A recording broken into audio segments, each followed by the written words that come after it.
In today's video we're going to be looking at the Night Shroud bomber from the Necron Force.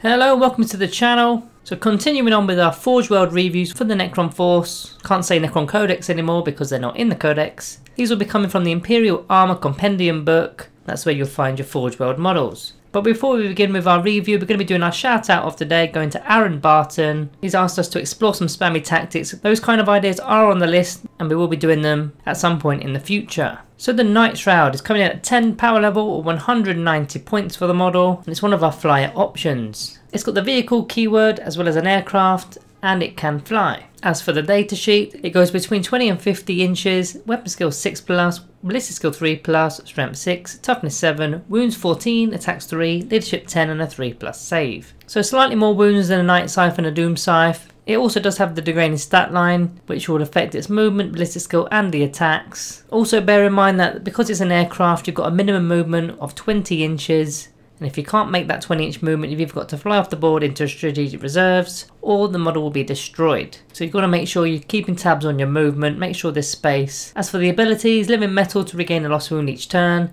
and command protocols, probably not going to be making any use of the command protocols because you'll be within 6 inches of a character model, which is quite unlikely. So you're not really going to be planning some sort of strategy with command protocols and a Night Shroud. It's also got all the aircraft abilities, so hard to hit for the -1 to hit for the enemy attacker's hit rolls. It's got the supersonic ability, so you can pivot up to 90 degrees before making your movement, which must be in a straight line, and it cannot then pivot afterwards. And it's got the airborne ability, so it cannot charge any models, and any enemy models that do not have the fly keyword cannot charge this model, which gives it a little bit of defense against grounded units that want to be charging. It then explodes due to the fact that it's a vehicle, so on a roll of a 6, any units within 6 inches will suffer D3 mortal wounds. Then the last ability, which is probably his pride and joy here, which is the Death Sphere Bombardment. So it's only a once per battle thing, but in your movement phase, after the model makes a normal move or advances, you can select one enemy unit that the model has moved across as part of their movement. And if you do so, you roll 3d6 if it's a vehicle or a monster, or if it's not a vehicle or monster, you're going to roll 1d6 for each model within the unit to a maximum of 12 dice. And then for each roll of a 3+, the unit suffers a mortal wound. It's unfortunate that it's only a once per battle thing. You can go over a unit of 12 models, and on average you're going to get 8 mortal wounds from it because of the 3+. Of course you've got the potential of doing all 12, but that's really unlikely. Just don't be using it on a real small unit such as a 3-man unit of Outriders, for example. That would be a waste. Onto the Wargear. The Night Shroud is equipped for Twin Tesla Destructor. So this is the same weapon that the Night Scythe and the Doom Scythe take, as well as the Annihilation Barge.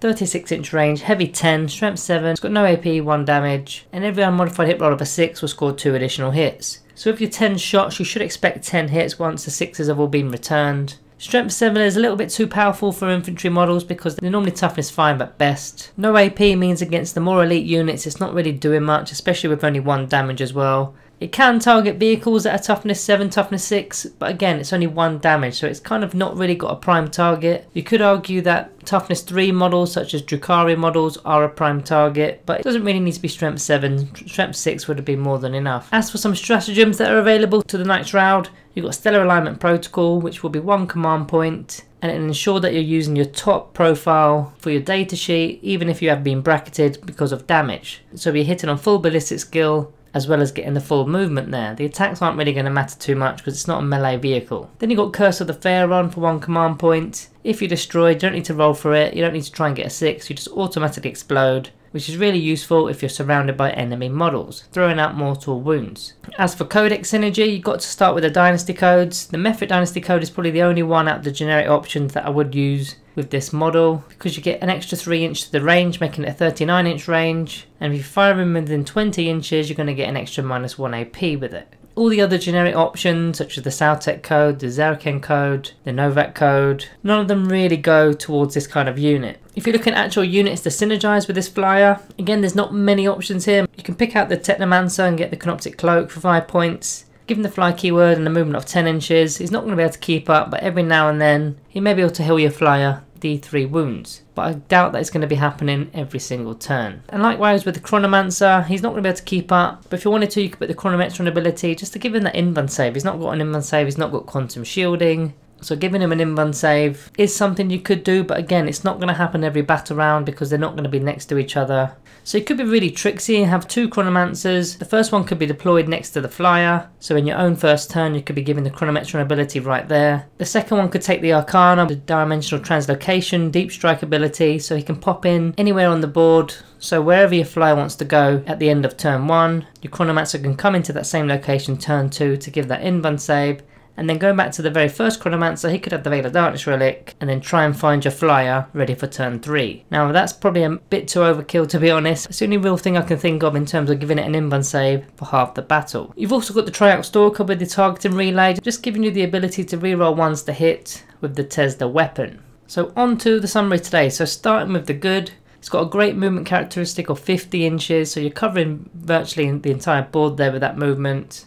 It's got toughness 7, which is not toughness 6 like the Doom Scythe and the Night Scythe. They're toughness 6, whereas this one has got toughness 7. It's a little bit stronger. Still not got an invuln save, but it's not too bad. It's got that hard to hit ability, so it'll be a -1 to hit due to the fact that it's an aircraft. And that Death Sphere Bombardment has got a good potential of 8 mortal wounds to a larger unit. As for some of the bad, as we always say with Forgeworld models, they're not always accepted in some tournaments, in some gamer clubs. So if you are looking to field one of these, just make sure you know in advance whether they are accepted for that game. It's not a core unit, so it's very difficult to buff. As we mentioned with the Chronomancer as an example, you've got to really work hard just to find ways of buffing this thing. It's got no invuln save, it's got no quantum shielding, so other than the toughness 7, it's not going to last that long in the game.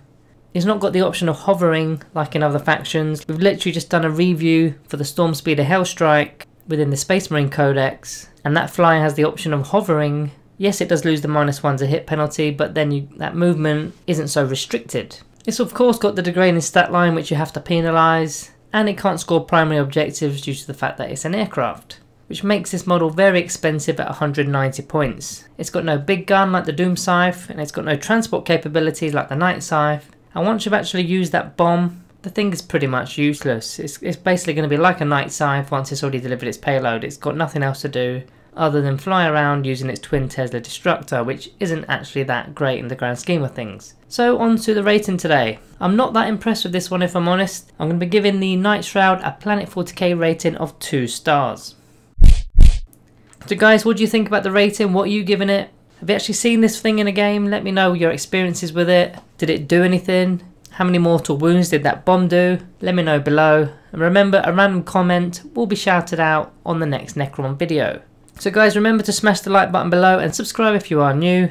Thank you all for watching, and I'll see you next time.